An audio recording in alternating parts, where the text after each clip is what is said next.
Okay, everyone, welcome back. We are up to lesson 20 of Learning Russian with Learn Russian. Now we have the dative case. Is that dative or dative? Actually, I apologize, I actually don't know how that's pronounced in English. But anyway, it's that case and indirect objects. The text beneath says, "Тебе нравится мой подарок," which means, "Do you like my gift?" But this is an example of an indirect sort of usage, I guess, because it doesn't say, "Do you like?" but rather it says "тебе," which is kind of to you. It's sort of like, "To you pleases my gift?" question mark. So it's like, "You pleases my gift?" question mark, rather than "Do you like my gift?" which would be an active. Anyway, let's go ahead and start. So in this lesson, you will finish studying the dative case and constructions about feelings and age, such as кому and как, кому and сколько лет. For example, мне холодно, ему хорошо, нам весело, сестре 25 лет, другу, and so on and so forth. You'll also learn how to use some verbs of the dative case, including these here. So let's go ahead and get started with a dialogue. This looks Christmassy. We have what looks like two people discussing something to do with Christmas. So let's get started. О, привет, Фредерико. Как дела? Я вижу, ты покупаешь подарки к Рождеству. Да, покупаю. Это кошмар какой-то. Я ненавижу магазины и распродажи. Но мне нужно купить очень много подарков. Почему? Ну, понимаешь, я из Италии. А у нас это традиция. Все покупают подарки всем. Маме, папе, дяде, тете, бабушке, друзьям, соседям. Ха, и даже соседям? Ну и традиция. А вот я хочу купить подарок только маме, папе, сестре и собаке. Собаке? Ты так любишь ее? Ну да, мне подарили ее на день рождения, когда мне было 16 лет. И я очень люблю ее. А сейчас ей уже 12 лет. Она уже старая. Понимаю. Хорошо, что у меня нет собаки. Еще один подарок, и у меня не будет денег совсем. Ой, извини. Ничего. А что ты купил, если не секрет? Конечно, не секрет. Сейчас везде распродажа. Можно купить все дешево. Тете и бабушке я купил сумки. Маме купил духи, а сестре свитер. Ей нравится гулять по горам. Вот я и думал, что это для нее самый лучший подарок. Но еще кузине купил книгу. Она учится в университете, на факультете истории. Да у тебя в семье только женщины? Почему? Нет. Папе я купил инструменты для сада. Дедушке купил гид по Монголии. В марте он поедет в Монголию. Не знаю почему, но ему нравится путешествовать по таким странам. Братьям я купил флешку, мышку и водку. У меня 3 брата, все они программисты. Еще кузену. Ну, да ладно, это уже не важно. Да? И это все? Думаю, что да. Ой, я забыл купить подарок Франческе. Я дурак. Это еще одна твоя сестра или кузина? Нет, это моя девушка. Извини, Джимми, мне надо идти. У меня только 1 час. Ладно, пока. Пока. Okay. Oh, sorry, I forgot to scroll through that because I was looking at it on my other screen. Pretty long dialogue this time. I think it's not too difficult, but boy, it kind of goes on for a while. So, okay, let's start this one again. О, привет, Фредерико. Как дела? Я вижу, ты покупаешь подарки к Рождеству. Oh, I like how Jimmy has a voice like Kermit the Frog or Marvin the Martian. Okay. Jimmy says, "Oh, hi, Frederico. How's it going? I see you buy подарки. You buy gifts к Рождеству.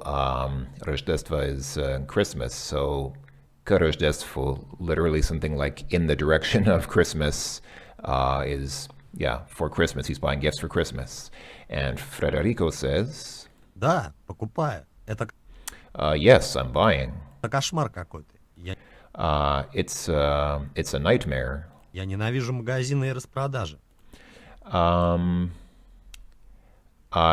don't like shops. I don't like stores and sales. Но мне нужно купить очень много подарков. But I need to buy very many gifts. Почему? Why? Why? Ну, понимаешь, я из Италии.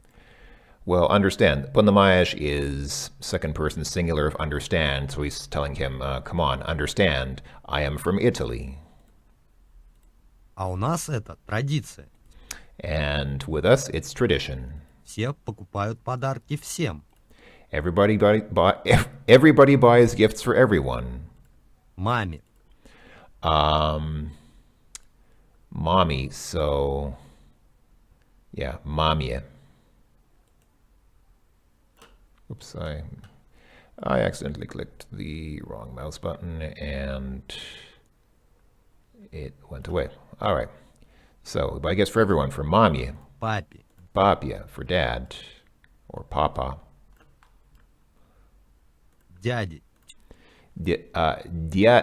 Дядье, for the uncle. Here's дядье. Тете. Тётье, for the aunt, or aunt. Бабушке. Бабушки, of course. Бабушки is, of course, grandmother. Друзьям. Друзьям, for friends. Соседям. Соседям, for the neighbors. Now, I don't want to break up the flow of the discussion too much, but I think it is probably noteworthy to take a note of the forms of all of these words. Note that he doesn't say mama, he says mamie. Why does he say mamie? Because he's buying her a gift.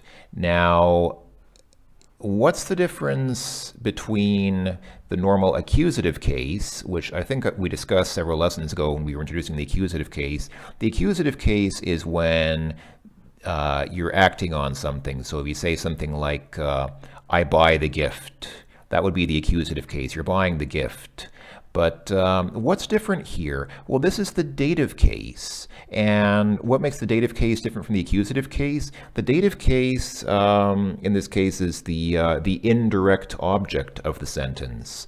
What Federico is saying is he's buying gifts for his mom. So the active, if you will, or the direct verb, not the verb, but the object, the direct object of this sentence is the gift. He's buying the gift. But whom is he buying it for? He's buying it for his mom. So he's buying, if you say, I buy mom a gift, or I buy a gift for mom, then the mom is the indirect object because he's not doing something directly to the mother, but he's buying her a gift, and so the mother is the indirect object in that sentence, if that makes sense. This is something kind of important to understand, and of course the same is true for all these other people he's mentioning, papie instead of papa, дядье, тётье, бабушки, and so on. All of these people are rendered here in the dative case, which is why the spelling is a bit different from the nominative, the normal nominative case, because they are all indirect objects in his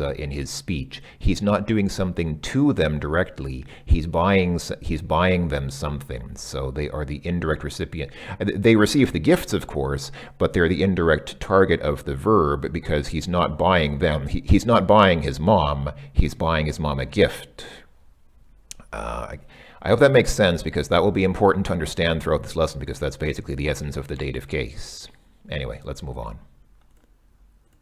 Ха. И даже соседям? И даже соседям.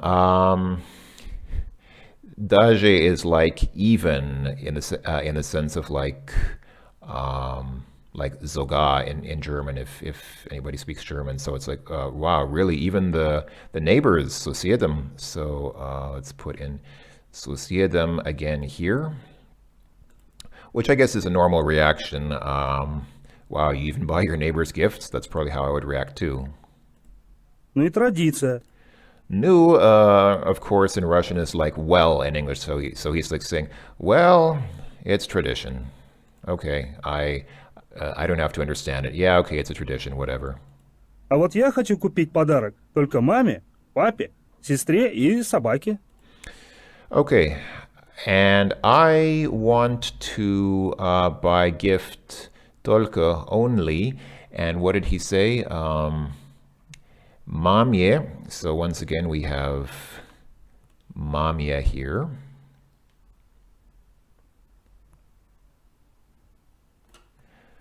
Mamye and papye. Whoops.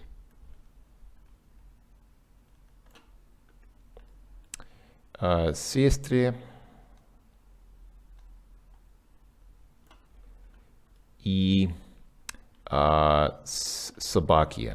Yes, that's right. He mentioned собаки. Собака is dog, so he's saying he buys gifts only for mama, for papa, sestra, obviously his sister, и собака, and his dog. Собаки? And now it's Federico's turn to say, собаки? You buy even your gifts for your dog. So, different cultural expectations maybe. And in Italy, I guess it's normal that you buy gifts for everyone, even your neighbors. Otherwise, they might get offended and say, "Why didn't you buy us gifts, you bad neighbor?" But in Russia, no, you don't. You're not really expected to buy gifts for your neighbors unless you really know them well, unless you're close personal friends with them, which is often not the case in Russia today. But dog. Okay, yeah, why not buy a gift for your dog? Ты так любишь ее? You so love her. Собака ends with an A in Russian, and so it's a feminine noun. It's a female noun by default, even if it's regardless of the actual biological gender of the dog. Собака is a feminine word, and so he just defaults to her. So, ты так, you so любишь ее, love her. Ну да. Well, yeah. Мне подарили ее на день рождения, когда мне было 16 лет. Speaking a little fast, but we can read it here. I got her as a gift на день рождения on my birthday, когда мне было when I was 16 лет, when I was 16 years. И Я очень люблю ее. And I very much love her. А сейчас ей уже 12 лет. Она уже старая. And now she's already 12 лет, 12 years. Она уже старая. She's already old. Yeah, that's true. 12 years old is fairly old for a dog. I think most dogs don't live many dogs don't live that long at all, and even breeds that live longer, they usually don't live too much longer than that, so he realizes it gets the dog. Anyway. Понимаю. Хорошо, что у меня нет собаки. I understand. Okay, well, I don't have a dog. Or, well, he says, хорошо, что у меня нет собаки. So literally, it's good that I don't have a dog. Еще один подарок, и у меня не будет денег совсем. Еще один подарок. Еще means usually means like still, but in this case it means like yet again. So like еще один подарок, meaning yet another gift. И у меня не будет денег совсем. And I won't have any money at all. Ой, извини. Ой, извини. So then he says, oh, sorry. I guess he considers his remark a bit inappropriate. First he says, well, it's a good thing I don't have a dog. If I had to buy another gift, I'd be completely broke. And then he realizes maybe this is not an appropriate or very polite remark to make to a dog lover. So then he says, sorry. Ничего. So, ничего, literally nothing. So it's like, nah, it's okay, it's nothing. А что ты купил, если не секрет? Что ты купил? And what did you buy? Если не секрет, if not secret, if it's not a secret. Конечно, не секрет. Сейчас везде распродажа. Можно купить все дешево. Of course, not a secret. Now, everywhere, распродажа, sales, можно купить все дешево.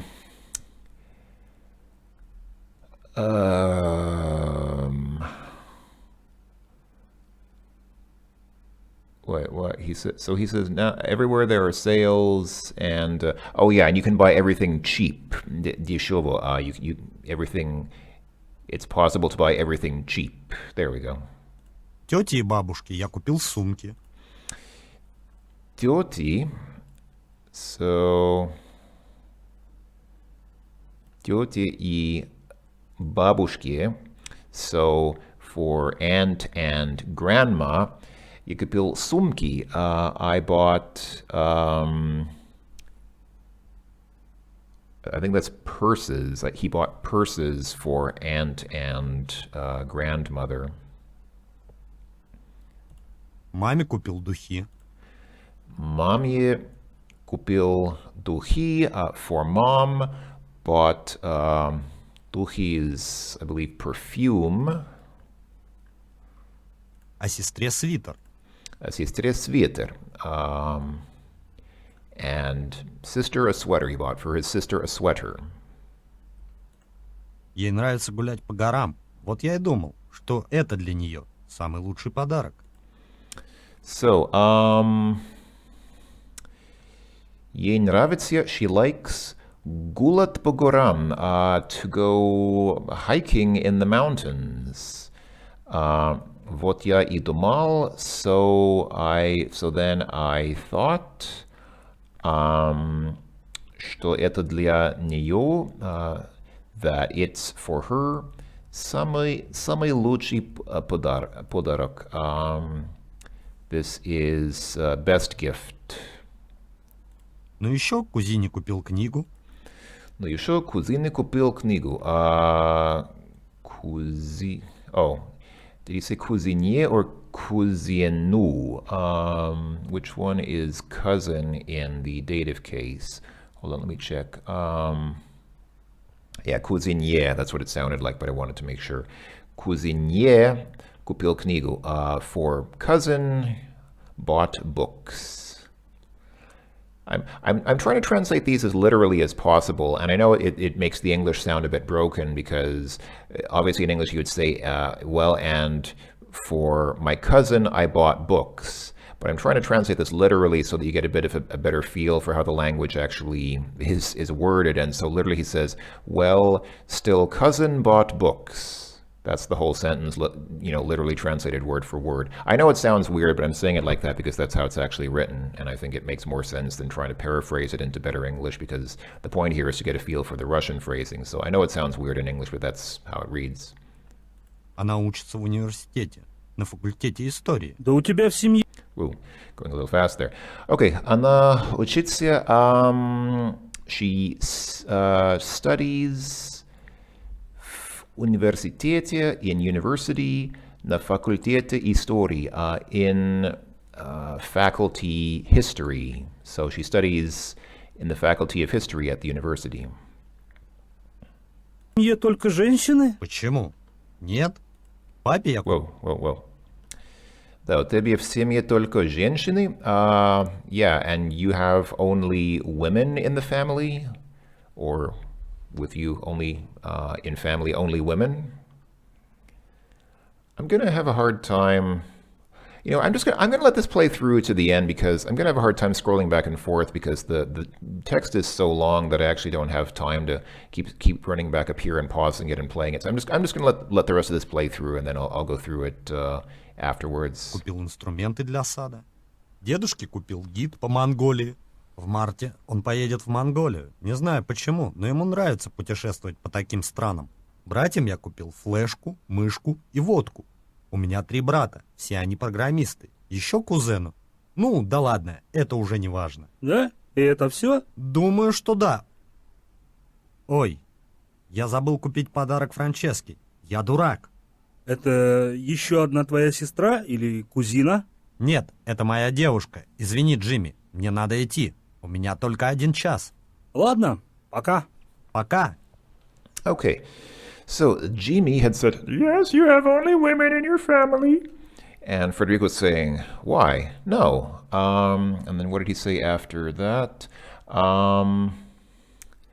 Papia, that's right. Papia. So he's saying, no, I don't have only women. Papia, my dad, I bought Инструмент для сада.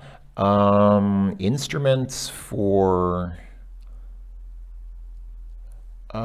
gardening implements.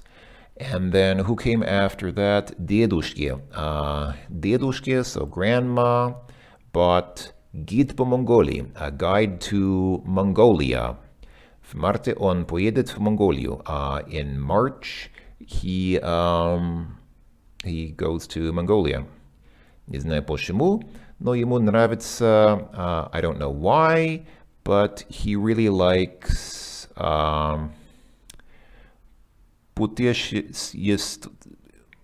путешествовать по таким странам, travel to such countries. Okay, moving on. Братьям. So for my brother, I купил флешку, and remember, a флешка is a flash drive, a USB memory stick flash drive. Мишку и водку. So he bought his brother a flash drive, a mouse, I guess a computer mouse, и водку, and obviously vodka. У меня 3 брата. I have 3 brothers. Все они программисты. They are all programmers. Ищу кузину. And then there's cousin. Ну, да ладно. Well, yeah, it's okay. Это уже не важно. It all... It's all not important. Okay. Да, это все. Yeah, and is that everything? Думаю, что да. I think so. Ой, я забыл купить подарок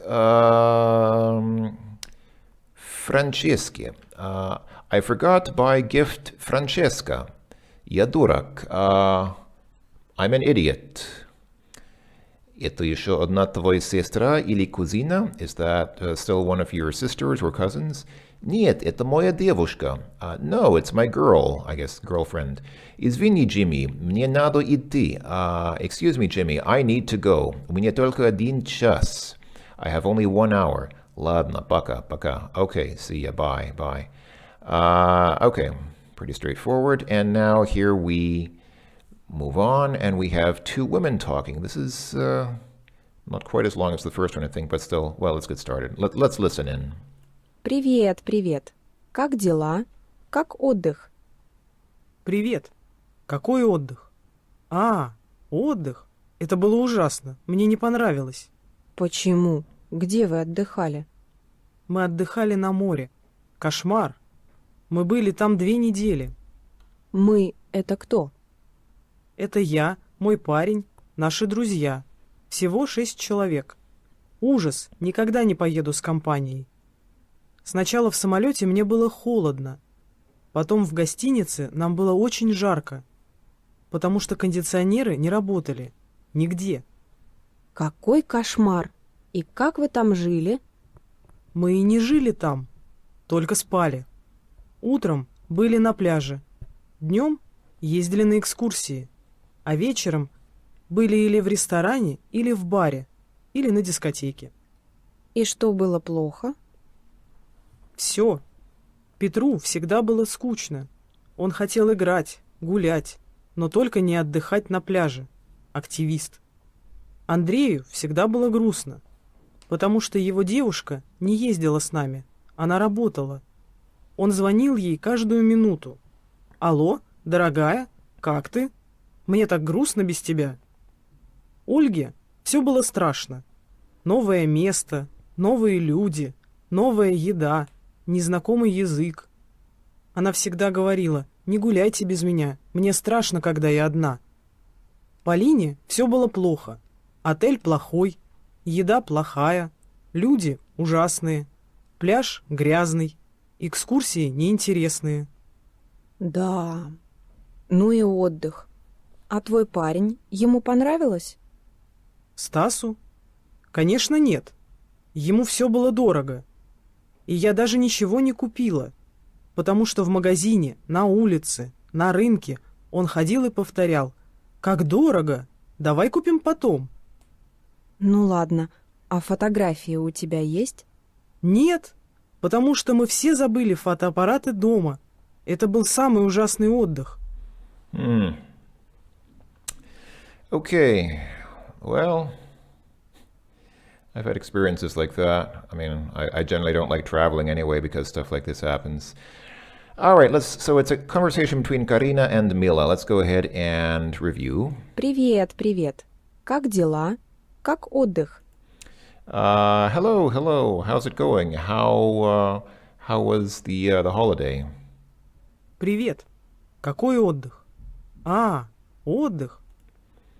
Hi, what holiday? Oh, holiday. Это было ужасно. It was terrible. Мне не понравилось. Мне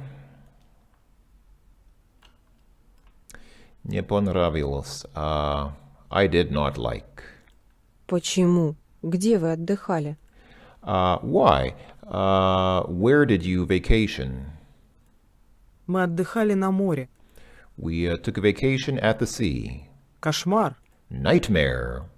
Мы были там 2 недели. We were there 2 weeks. Мы — это кто? We, it's who. Who is we? Это я, мой парень, наши друзья. It's I, my boyfriend, and our friends. Всего 6 человек. In total, 6 people. Ужас. Никогда не поеду с компанией. Terrible. I will never go with such company. Сначала в самолете мне было холодно. Okay, сначала в самолете. So, first in the airplane, she said, мне было холодно. Yeah, so to me it was cold on the plane. Потом в гостинице нам было очень жарко.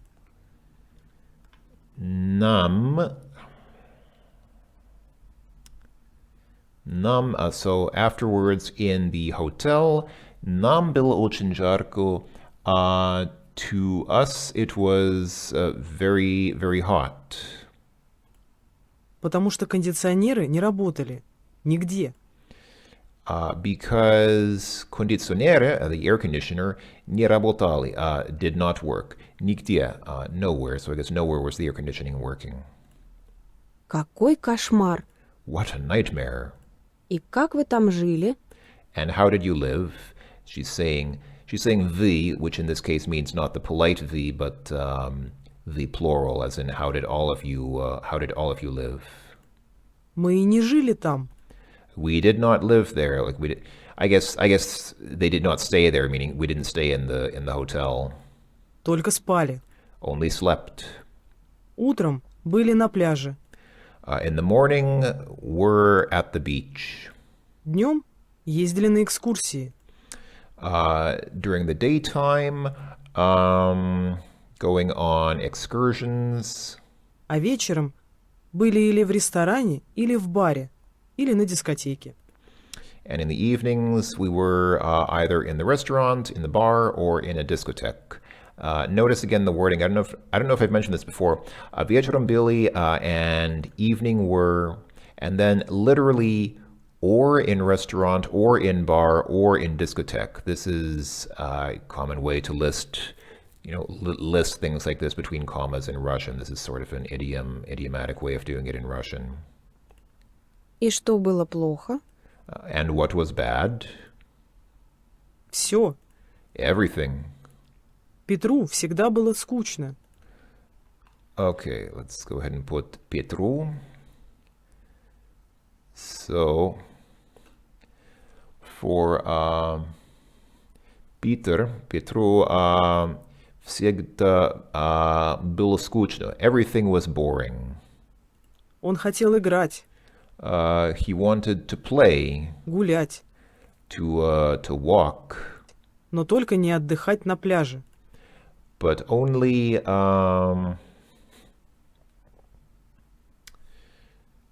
not to rest on the beach. Активист. Activist. I I think this means not an activist, like as in a political activist, but somebody who likes to be active. Андрею всегда было грустно. Andreu, so for Andrei was always грустно, sad. Потому что его девушка не ездила с нами. Потому что because его девушка не ездила с нами, because his girl did not go with us. Она работала. She was working. Он звонил ей каждую минуту. Он звонил, what did you say? Он звонил ей, so, он звонил ей каждую минуту. He called her every minute. Алло, дорогая, как ты? Hello, darling, how are you? That's kind of sweet. I guess it would be pretty annoying to witness somebody doing that, but it still seems kind of sweet to me, but I guess I'm just a hopeless romantic in that regard. Мне так грустно без тебя. Мне так грустно без тебя. I am very sad without you. Ольге все было страшно. Okay. Новое Again, the text is getting too long, so I'm just going to let it play through, and then I'll go back and fill in the blanks. место, новые люди, новая еда, незнакомый язык. Она всегда говорила: «Не гуляйте без меня, мне страшно, когда я одна». Полине все было плохо. Отель плохой, еда плохая, люди ужасные, пляж грязный, экскурсии неинтересные. Да, ну и отдых. А твой парень, ему понравилось? Стасу? Конечно, нет. Ему все было дорого. И я даже ничего не купила, потому что в магазине, на улице, на рынке он ходил и повторял: «Как дорого! Давай купим потом». Ну ладно, а фотографии у тебя есть? Нет, потому что мы все забыли фотоаппараты дома. Это был самый ужасный отдых. Okay. So so where'd we leave off? So we left off after Andre kept calling his girlfriend saying, "Hello, darling, how are you? I'm so sad without you." And what happened after that? Olga, все было страшно. Olga was always scared. Не гулять без меня. Don't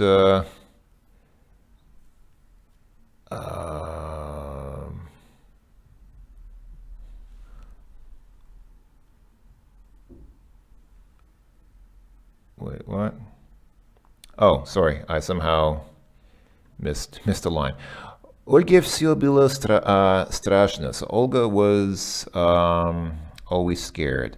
Новое место, new city, like a new city. Новые люди, new people. Новая еда, new food. Незнакомый язык, unfamiliar language. Она всегда говорила, she always said, не гуляйте без меня. Don't go anywhere without me. And then what goes in the blank here?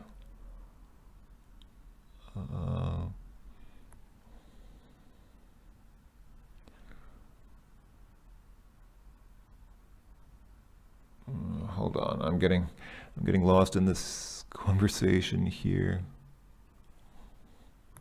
Oh yeah, it's just мне. Okay, so it's мне страшно, когда я одна.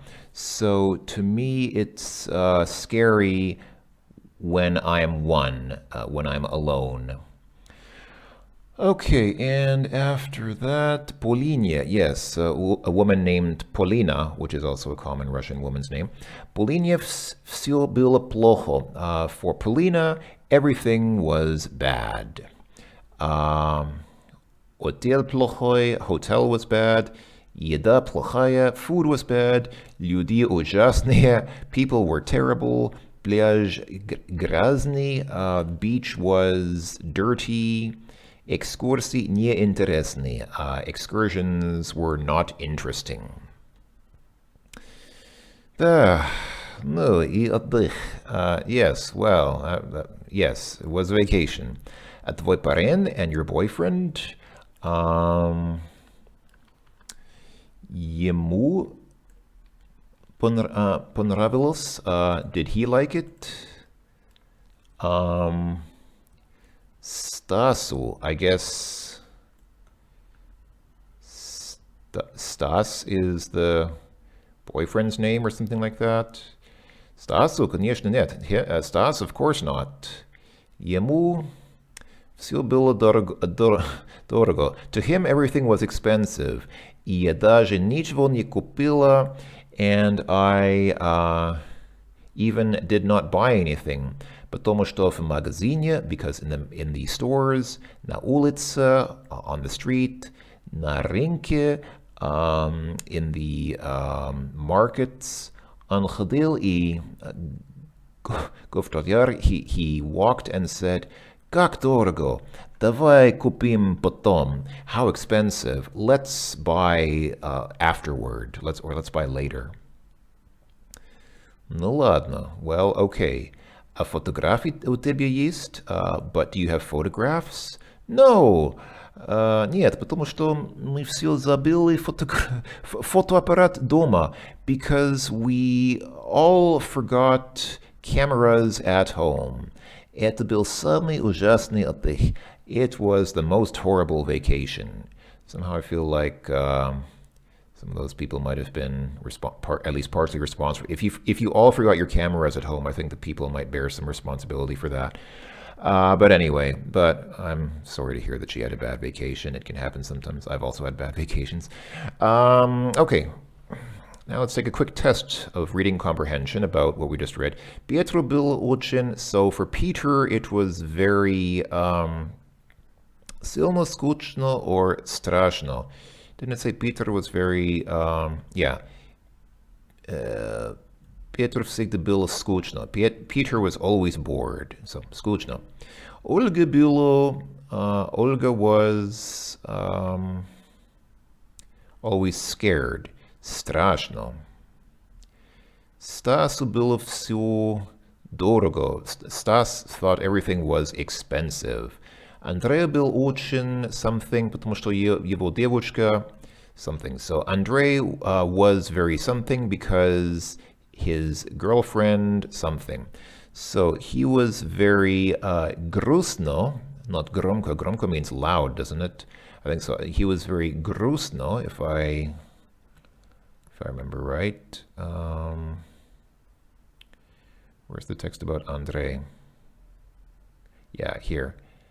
Andrei всегда было грустно. Andrei was always грустно, sad, because his girlfriend ездила с ним or не ездила с ним, did not go with him. So he was always very sad because his girlfriend did not go with them. Mila очень... so Mila is the woman who was complaining about her vacation. Mila очень... she really does not like Stas, her boyfriend. Не понравился отдых, really does not like vacation, or никто не понравился, doesn't like anything. Bit of an ambiguous. I think the answer is не понравился отдых, didn't like vacation, but I'm not sure if there's a phrasing here that makes it clear she means this specific vacation, because you could also interpret this as meaning that she doesn't like vacation in general, but I think the point here is that it's not that she doesn't like vacation, but she didn't like this specific vacation. I don't know if there's a grammatical feature of this wording here that makes it clear that she means, or that the phrase is referring to this specific vacation rather than vacationing in general. But in any case, I think this is the answer they're looking for. It doesn't say that she doesn't like Stas. It doesn't say that she doesn't like anything at all, which may also be the case, but it's really just that she didn't like this vacation. So we go ahead and choose that answer. And Millie не нравится. What else does Millie not like? ездит без компании. Walking without company or traveling without company. Ездит с компанией, traveling with company, or работать в компании, or working with company.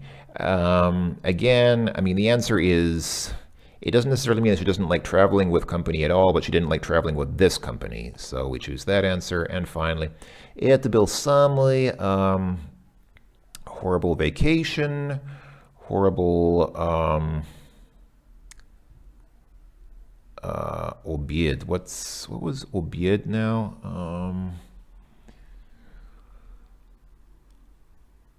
I don't know what обед is.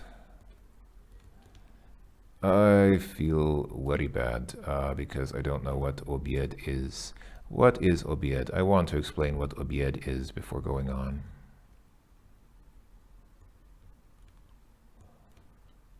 What is обед? Oh. Lunch, right, lunch or dinner, I think. Okay, it wasn't that the food was bad. It wasn't, yeah, отдел. It wasn't that the food was bad. Отдел. What's отдел?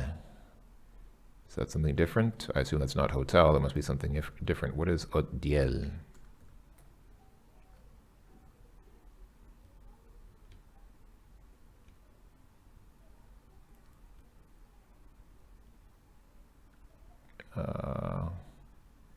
Department?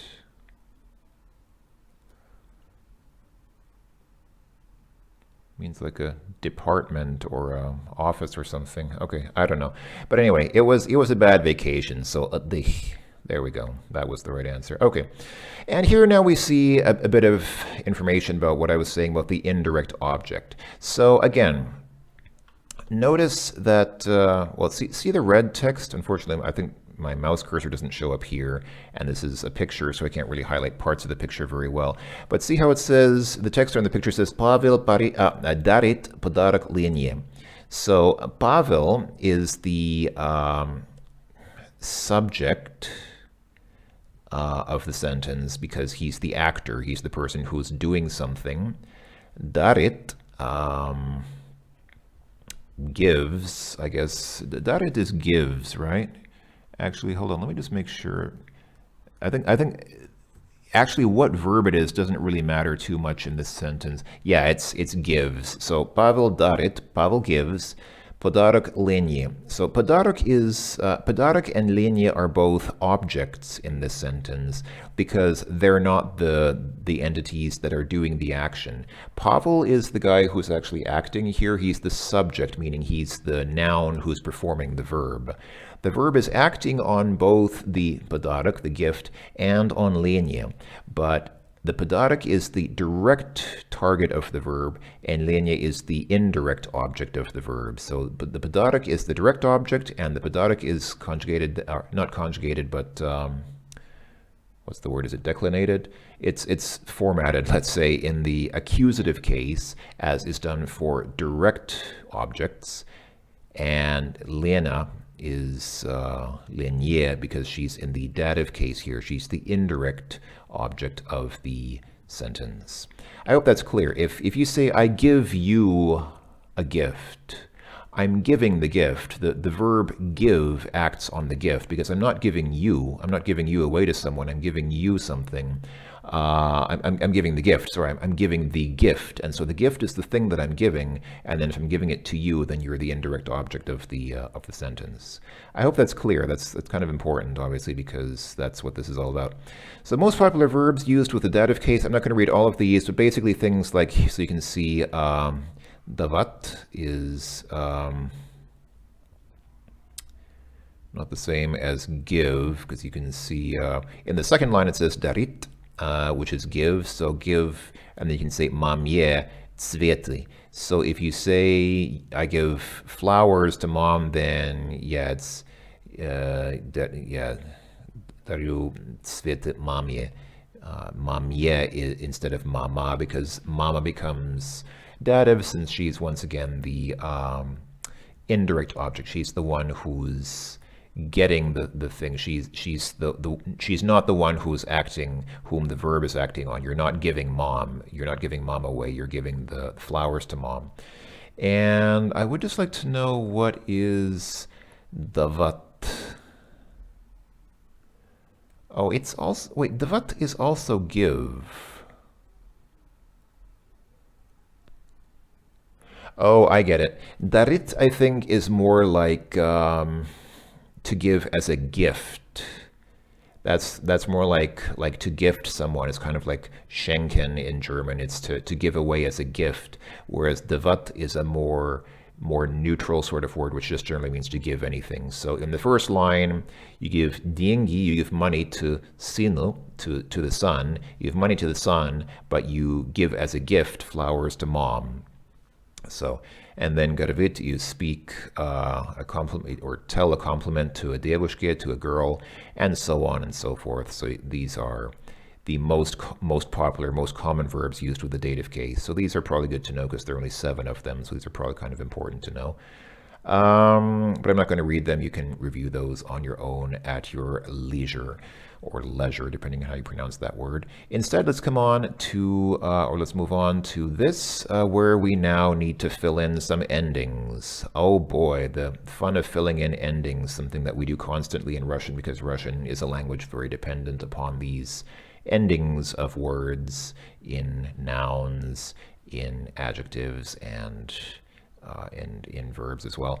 So, все марта, все мужчины в России дарят цветы женщин. So on the 8th of March, all men in Russia give flowers to women. Maybe not all men, but the 8th of March is International Women's Day.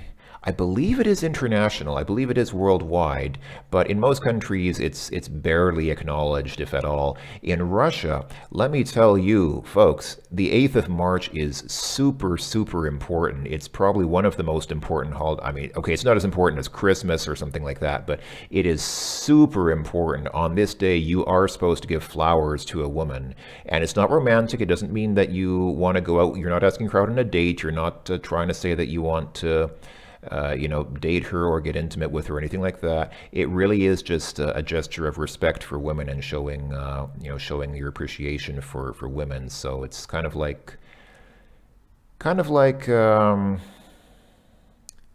don't know. I was going to say kind of like being someone's Valentine, except even a Valentine obviously implies some romantic desire or intent or something like that. But this is really like it's. I mean, I guess it can be romantic, but it's usually pretty neutral. It's not saying, do you want to go out with me? Will you come to dinner with me or something like that? It's really just saying, you're a nice lady and I like you because today's Women's Day. So very important if you're in Russia. If you're a guy, you should give women flowers. You should give somebody flowers on the 8th of March. Okay. So you're giving these flowers, or the person's giving these flowers to женщины, to women. So if we look at the... Actually, hold on. Can I open up the full table here? Because I would like to... Yeah, where's the...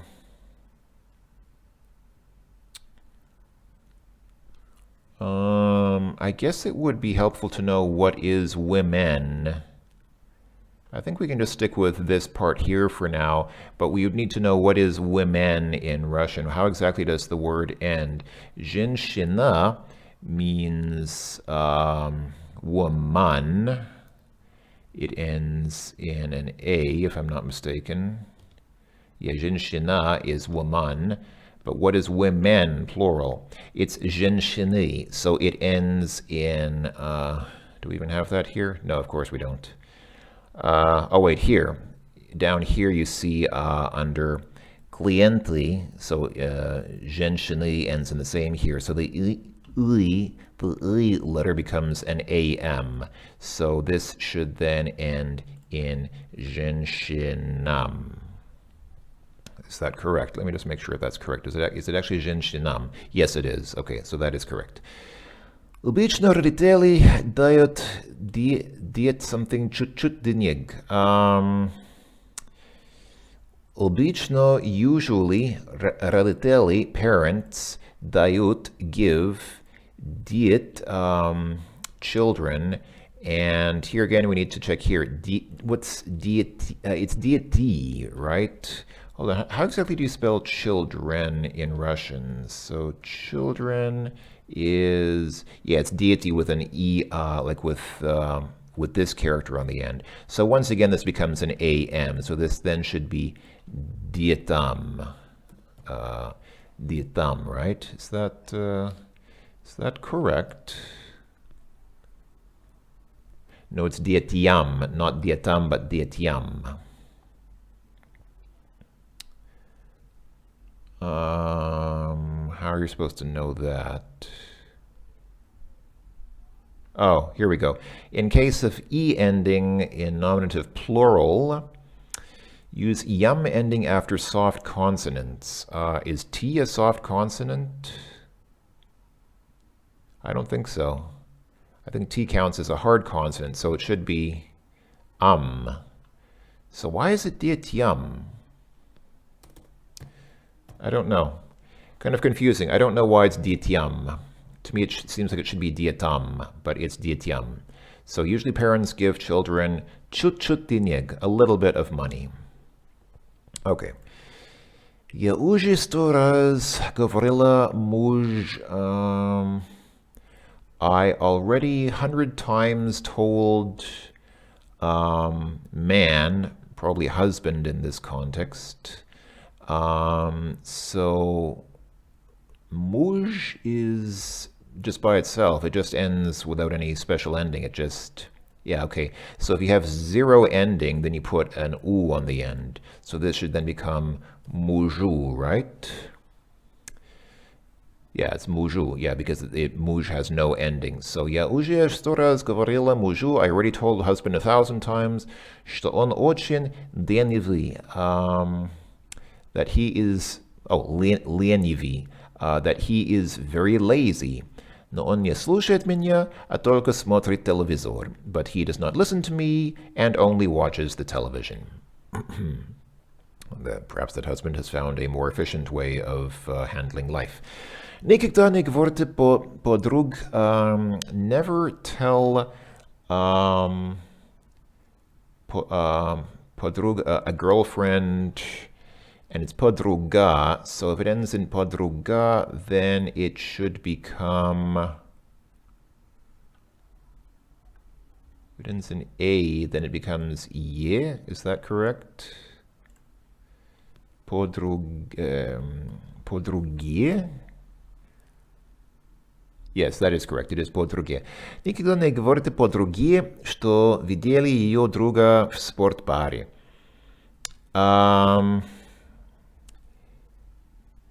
That someone saw her in a sports bar.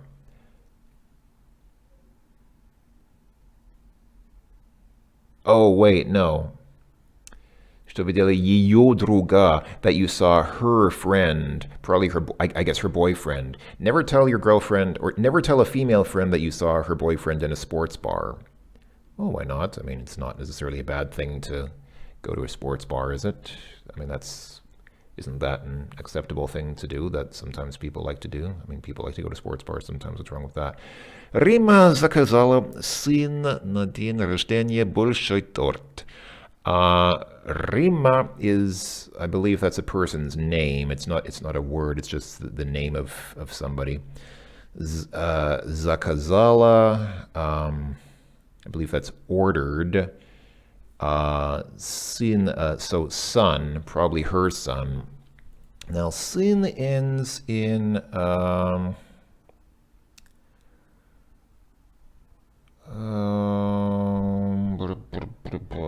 it should be sinu, right? Wait, hold on. How does sun end? Does it how exactly do you spell sun? This is the problem because there are so many words that you kind of have an idea of how they end. So sin is just sin, like this. That's the whole word. That's sun. So if it has zero ending, then it should become sinu, right? According to this, yes. But the reference I have here indicates that this does not become sinu, but rather oh wait, it does. Why did I think it doesn't? Apparently it does. Never mind. Exactly as you'd expect. No ending, put an U on it in this case. So, Rima заказала сыну на день рождения большой торт. Rima ordered for son on birthday big cake. Rima ordered a big cake for her son on his birthday. Okay, moving on. Очень трудно сказать дед. Very difficult to tell children, and again, we already know that dieti is dietiam, right? Just as, I mean, we've already had this word before, so it should be the same again. Что Деда Мороза нет. Bit of a difficult, not necessarily difficult to translate if you know what it is, but difficult to translate if you don't know what it is. First of all, Ded Moroz is the Russian term for Santa Claus.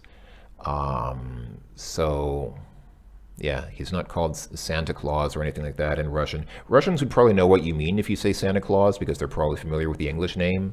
But Ded Moroz is, yeah, Russian for Santa Claus. And then at the end, it just says niet. Have we had this before in these lessons? I don't know if we have. This literally just means does not exist.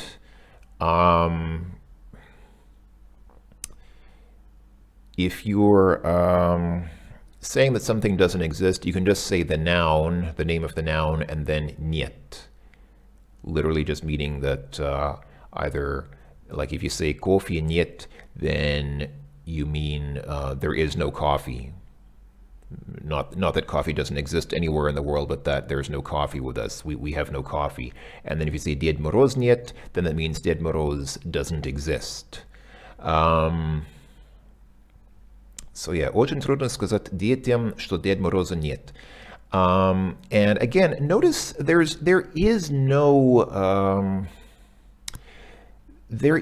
direct object in this sentence. You're saying the children are still indirect because what you're saying, you're not actually saying the children. You're telling the children, but you're not. The children are not what you're telling. The words are what you're telling. So you're saying the words. You couldn't say. I mean, you can say I tell the children, but you shouldn't assume that means that the children are the direct object. They are not. The children are still the indirect object because what you're actually saying is the words, and you're telling those words to the children. So the children in this context are still the indirect object. I know it's a bit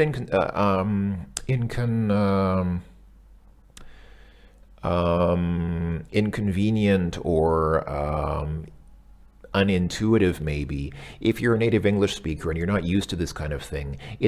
I know it's difficult to start thinking about objects of sentences in terms of direct and indirect objects because this concept doesn't exist in English. It is something that you have to get used to. If you have learned German previously, you have a leg up on this because German does have separate accusative and dative cases, just as Russian does. English does not. English combines the accusative and dative cases into one case, and so it gets that's why I say it's very difficult for English speakers to get their heads around this concept if it's the first time they're seeing this because they're not used to this. But anyway, number 7. Владимир не пишет бабушке something письма, потому что у нее нет компьютера и интернета. So, Vladimir не пишет so бабушка is obviously babushka. And if there's an A on the end, then we see that it should be babushkie, right? So I'm going to take a wild guess and say it's babushkie. And yes, it looks like it's correct. So Vladimir не пишет бабушке письма. Vladimir did not write, or does not write babushka a letter, потому что у нее нет компьютера и интернета, because she does not have a computer or computer and internet. So apparently Vladimir only knows how to write emails. He's already forgotten how to write a paper letter and send it through Почта Россия, the postal service of Russia. Oh, the plight of today's generation. Кто сказал Питер? So who tells, or who told, it's past tense because there's an L on the end, telltale L that tells you it's the past tense. Кто сказал Питер? And as we've seen in the past with things like мужу up here and сыну, if it's a regular masculine noun with a consonant on the end, you put just an U on the end there. So it becomes Кто сказал Питеру? Who told Peter, что директор хочет его уволить. That director wants him fired. Who told Peter that the director wants to fire him? Well, it's a awkward question, but at least we got the grammar right, I hope. Банки сейчас не дают клиент кредит, потому что кризис. Banks today, no, sorry, not today. Today is сегодня. Сейчас is jetzt. Now. Банки сейчас. Banks now не дают, not give clients credit because of crisis. So once again, we hear about a financial crisis that banks are not giving credit to clients because of the financial crisis, which is often true in cases of financial crisis, that it's hard to get credits or loans at banks. So clients, what is clients plural in Russian? Clients is clienty with an I on the end. So going by this rule, it should be then clientam. But I wouldn't be surprised if it's clientiam for whatever reason. Let's see, what is it supposed to be here? Oh, it is clientam. Okay. So for once, it actually follows the rule as you'd expect. So it's clientam because there's an I on the end, and I becomes am. So банки сейчас не дают клиентам кредит, потому что кризис. Banks, once again, banks now are not giving clients credit because of the crisis. And finally, вчера в салоне Pauline, it's probably, once again, Polina, which is a common, as I said, it's a common Russian woman's name. So Polina should then become Polinie if you look at the precedent set by things like подруге and бабушке. So this should be Polinie, right? And yes, it was. Got it correct. So, вчера в салоне Полине продали плохую машину. Today in the salon, Polina bought a bad car? Сегодня она идет туда, говорит с директором. Today she goes there to speak with director, to talk to the manager. Everything makes sense except this word. Yesterday in the salon. Obviously not a hair salon, because I'm pretty sure, I mean, I know things are different in Russia, but I feel quite sure that even in Russia you don't buy cars in a salon. But yeah, this really means salon. Am I not? Does this mean car? Because machino obviously just means machine in general, so maybe it means a different type of machine. Maybe she bought like a hairdryer or something, or something else that is... I mean, grammatically, I guess the sentence makes sense. Grammatically, it's okay. I'm not quite understanding the meaning. Why did Polina buy a car in a salon? I'm either misunderstanding the word salon, or maybe the word machine, or maybe something else completely. I'm not sure.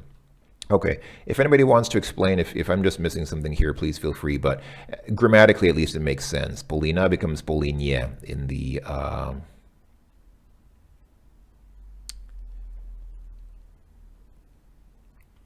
Oh, because it's Polinie because it's not that she bought it, but she was sold. So basically, Polinie продали. Polina was sold a bad car. So that makes, yeah, if it was Polina bought something, that would be something else, but it's not active, it's passive voice. Polina was sold a bad car. That's why it's Polinie.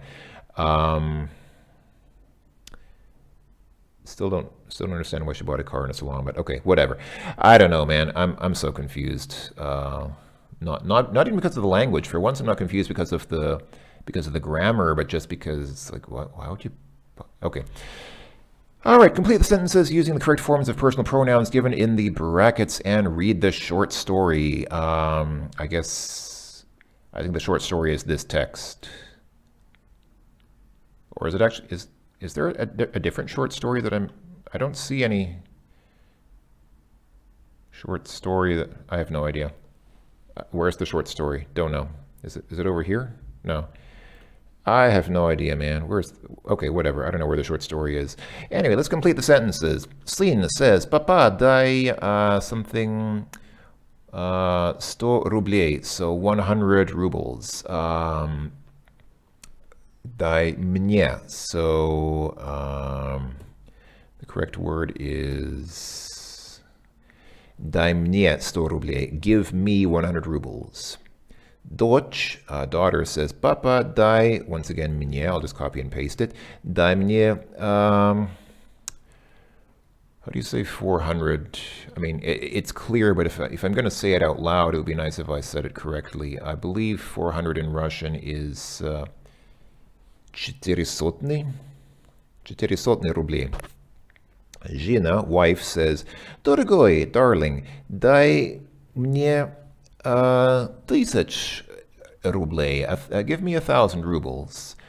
Муж says, Зачем вы? And again, you know, a father would say ты with his family, like children and wife, but here he's saying вы because he's addressing them as a group. So, зачем вам is correct here. Зачем вам нужны деньги?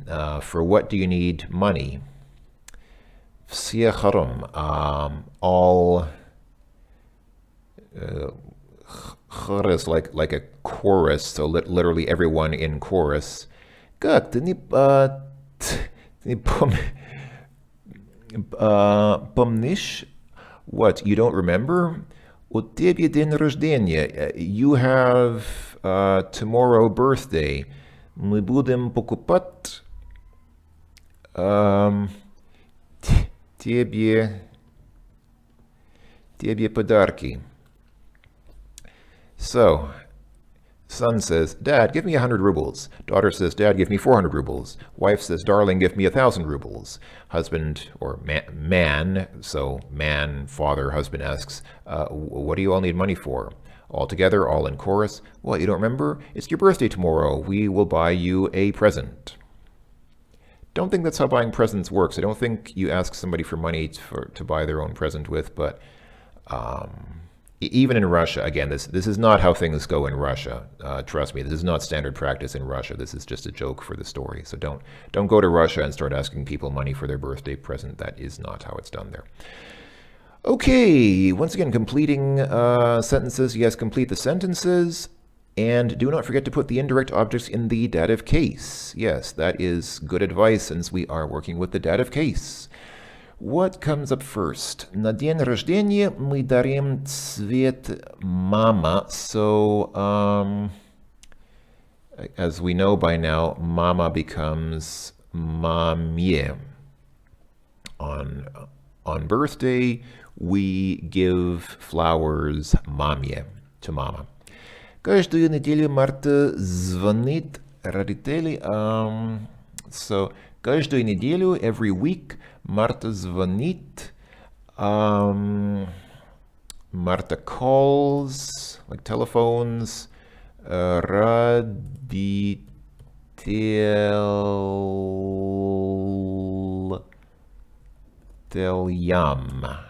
There we go. I'm not going to bother up looking the... maybe I should. Yeah, it's родителя, isn't it? I should probably look these up and just quickly explain these. I don't want to take too long, but I might as well explain these since I'm here. So, parents in Russian is родители.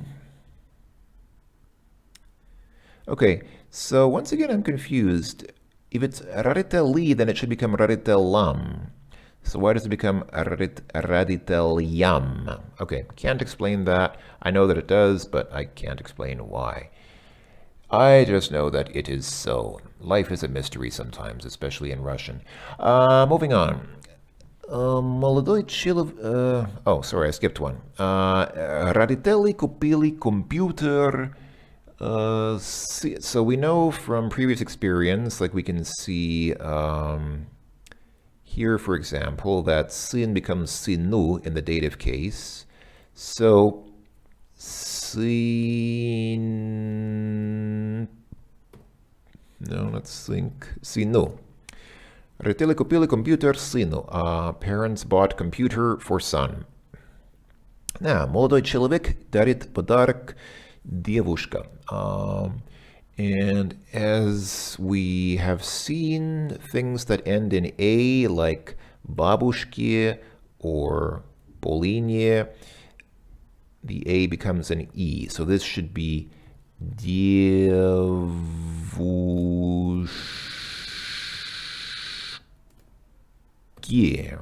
right? I think that's right. Девушке. Молодой человек дарит подарок девушке.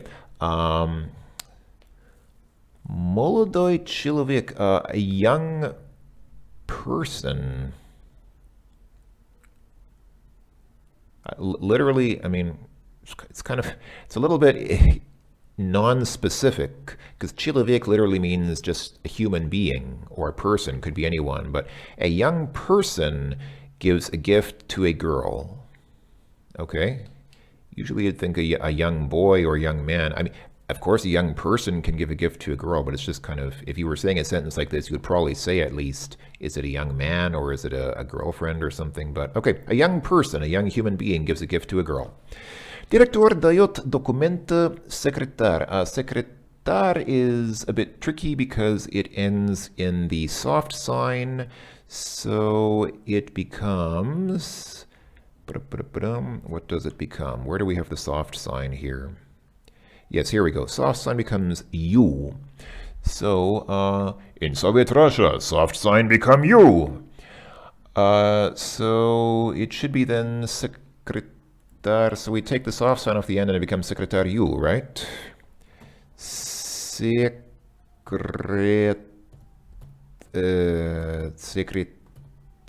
and then instead of mягкий знак, we put sekretariu. In Soviet Russia, secretary also becomes you. Secretary. In Soviet Russia, secretariu. That's actually that's an awesome sentence. Somebody should make that into a joke. In Soviet Russia, secretariu. Okay, I think before I run that joke into the ground, let's move on. Oh, I didn't translate that. Director gives documents to secretary. Okay. Банк не хочет давать кредит клиент. And client is a regular masculine word ending in a consonant. So as we saw here, such words just get a Y on the end. Like, for example, мужу. Мужу. So it should be клиенту,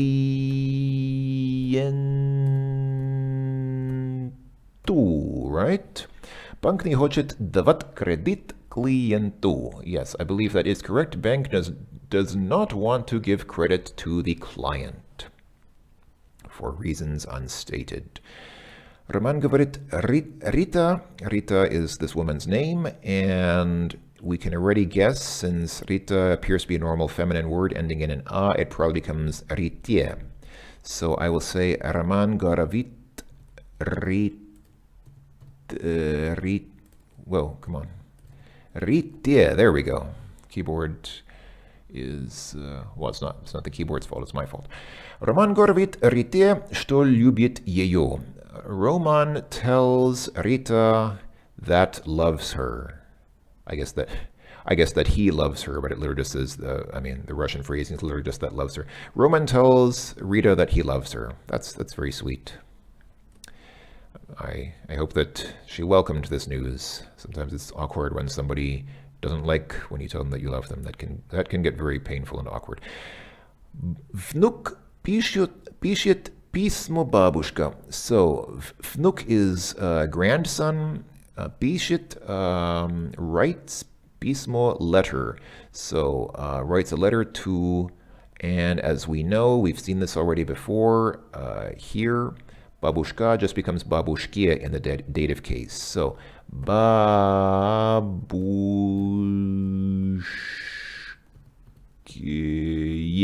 There we go. And we got it all right. Very nice. So, внук пишет письмо бабушке. Grandson writes a letter to babushka, to grandma. Personal pronouns in the dative case, and words to denote personal condition. So, я becomes мне, ты becomes тебе, он becomes ему, она becomes ей, мы becomes нам, вы becomes вам, and они becomes им. So, now we have some... Yes. Now we have some practice regarding that. This is another use of dative, which may be a bit counterintuitive also for some English speakers, because it's a phrasing which is not really used in English. If you look in the middle there, you see that guy wearing the ushanka with the beard, and it says Yemu holodno. This literally means that he is cold in the sense of, or it doesn't, I guess it doesn't literally mean that, but it means, the meaning is he's cold. He feels cold. The weather or the air is cold to him. Of course, in English you say, I am cold. But this is not what you say. This is the same in German. Again, I know I keep referencing German, but I keep doing that because there are parallels between German and Russian. And if you've studied German, then this may help because it may be somewhat familiar to you. In German, if you say ich bin kalt, literally I am cold, then that doesn't mean that it doesn't mean the same as in English. It literally means that you're a cold-hearted person. It means like you're a psychopath or a sociopath, or you're not a warm, friendly person. If you want to say I feel cold in the sense that the weather or the air is cold to me, then you say mir ist kalt. Same in Russian. You don't say he is cold, you say yemu холодно. To him it's cold. And this is often used with many other conditions, like for example, if you look just to the left, ему интересно, he is interested. So literally, like, to him it's interesting. On the right, ему больно, he is in pain, or he has pain, but it's literally more like to him it's painful, or to him is pain. Same with being hot, ему жарко, it's hot for him. You don't say he is hot, you say it's him is hot, or something like that. Ему скучно, he's bored. Ее весело, what is весело? The one in the lower right is весело, but I don't know what that is. But anyway.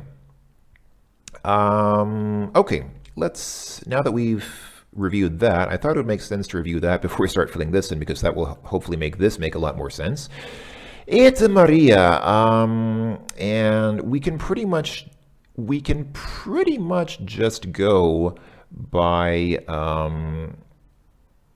the table up here. So Maria is obviously a woman, so this should then be ей. Это Maria, ей скучно работать в офисе. This is Maria, it's boring for her to work in the office. Next, это мой дядя, that's my uncle. Uncle is masculine, so he becomes ему. Yes, ему интересно читать детективы. He is interested in reading detective stories. Mark, speaking to someone directly, and notice here it says ты, so we assume this is someone whom we're on a ты basis with and not вы. So Mark, ты becomes тебе. Тебе. Mark, тебе не жарко. Mark, are you not hot? Not in the sense of being good-looking, sexy, but in the sense of don't you feel hot? На улице 35 градусов. Outside it's 35 degrees. Ты в шубе. And you are in a shuba, a fur coat.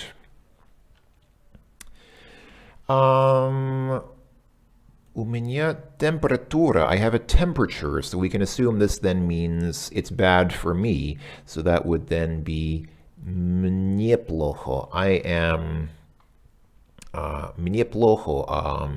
literally, well, not literally, but it basically means I'm in a bad state. Мне плохо means, in German you would say, mir ist schlecht. It's bad for me. I'm doing badly.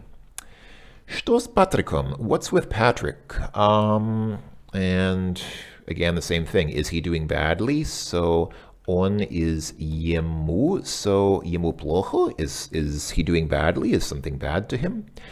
Когда дети смотрят мультфильмы, this is children, so it's they, so it should be im in this case. So im. Когда дети смотрят мультфильмы, when children watch cartoons, им очень весело. It's very pleasing, or it makes, it's very happy. Like it's a happy, I guess, весело is then happy. So the woman in the lower right is, she looks very, well, she looks kind of surprised, but I guess she's supposed to be happy. All right. Студенты спят на лекции. Students sleep on the lectures or during the lectures. And once again, this is them, so it becomes им. Им очень скучно. It's very boring for them. Моя подруга любит покупки. My girlfriend or my female friend loves shopping. And this is a she, so it should then become ей. Ей интересно только ходить по магазинам. She is only interested in going to stores. Natasha. And now the question is, are we on ты or вы terms with Natasha? Probably ты, because if we were on вы terms with her, we wouldn't call her Natasha. We'd probably call her also by her patronymic name. So let's assume that she's a ты, in which case we know from already line 3, where we were talking to Mark, ты becomes тебе. If I can find the correct keys to put in тебе. There we go, and it was correct. Natasha, тебе совсем не холодно зимой в Сибири. Natasha, are you not at all cold winter in spending winter in Siberia?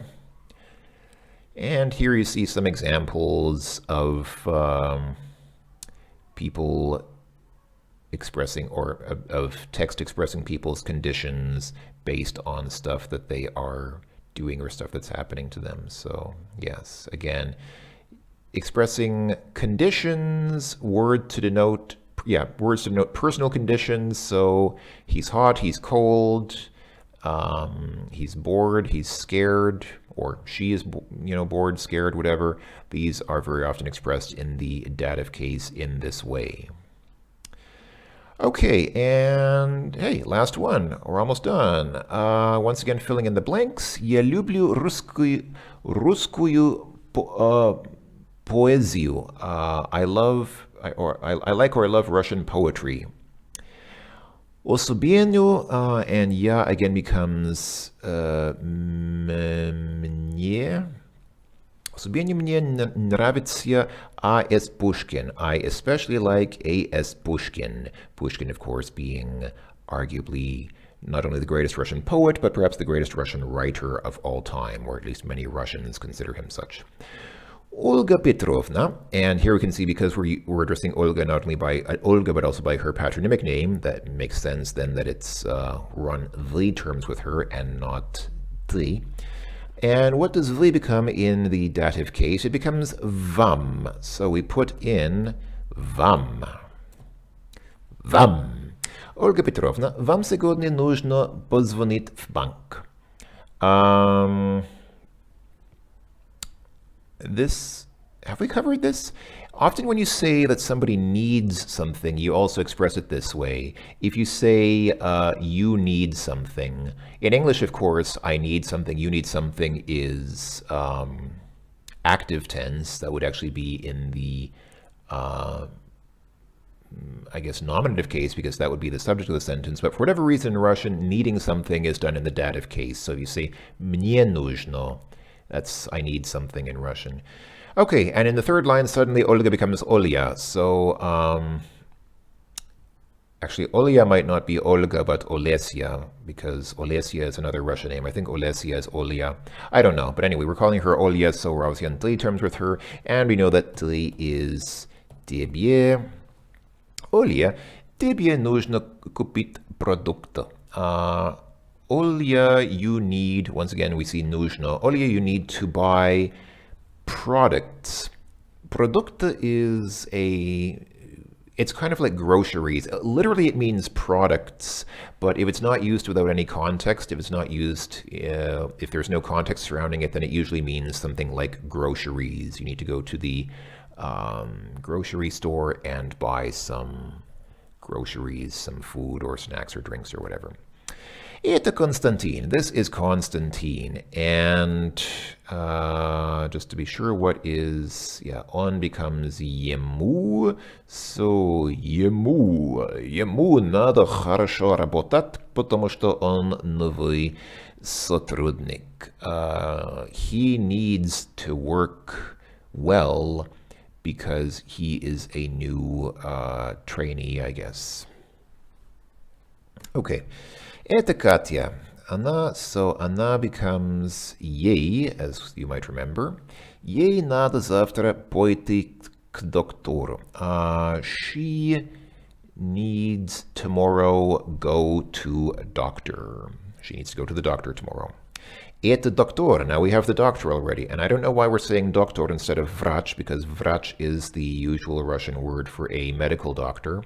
Maybe she doesn't need to go to a medical doctor. Maybe she needs to go to an academic doctor who has a PhD in something to consult with him on something. Это доктор. On, as we've already seen, becomes ему. Ему нравится его профессия. He likes his profession. Perhaps he's a gynecologist and that's why he likes his profession. Петр Владимирович, извините, но вы becomes вам, но вам нельзя курить здесь. Peter Vladimirovich, excuse me, but you are not allowed to smoke here. Это дети. This is children, and они was им. Yes, that's right, им. Им нельзя гулять ночью на улице.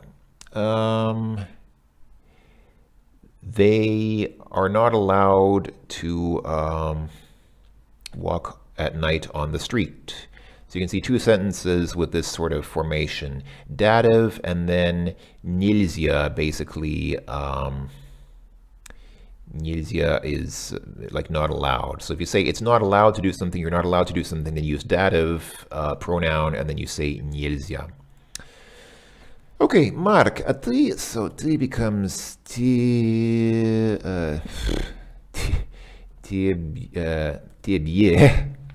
Mark, тебе можно есть гамбургеры, ты же не диете. Mark, do you, ты можно есть may you eat hamburger? I guess, yeah, may you eat hamburgers? You're on a diet.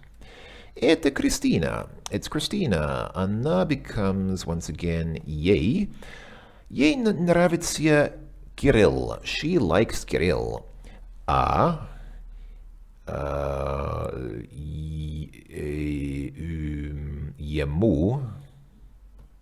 Ему нравится Olesya. Yeah, here, see, I was saying earlier, I think Olesya becomes Olya for short, and then Olga, actually, what does Olga become?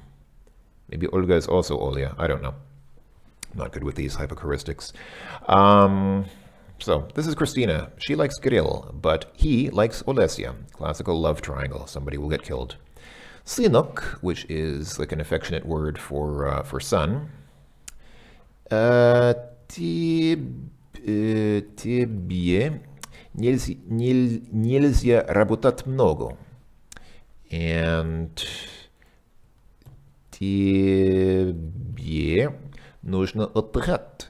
Son, you are not allowed to work a lot. You need to rest. Это Ivan. This is Ivan. Ему 60, not 60, 16 yeah, 16 лет. He is 16 years old. And actually I can just copy and paste ему. Ему нельзя покупать алкоголь. He is not allowed to buy alcohol. Директор сказал, что я becomes мне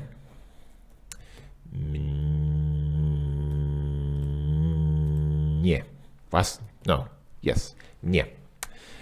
Директор сказал, что мне можно не работать в пятницу. Я очень рад. Director said that I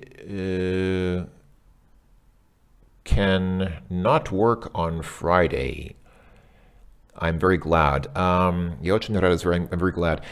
This is a bit difficult to interpret. It literally says that I cannot work on Friday. If you translate that literally into English, that seems to suggest that he's prohibited from working on Friday. I think that's the wrong interpretation. I think this literally means I can not work. So he has the option of not working. It's not that he's prohibited from working, it's that he can, if he so chooses, not work on Friday. So he can choose to work or not work on Friday. I think that's the correct interpretation here. Might be wrong about that, but I believe that's what they're saying here. Not that he's prohibited, but that he can, if he so chooses, avoid working on Friday. Дети,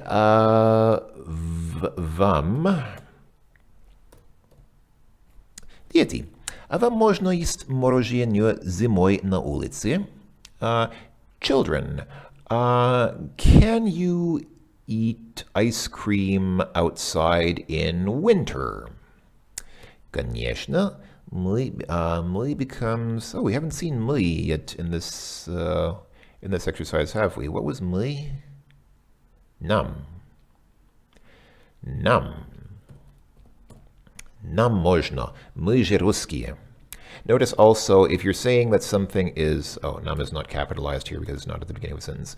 Конечно, нам можно. Notice also that if you're saying for us it's possible, or for me it's possible, you use dative and then можно. So, мне можно means it's possible for me.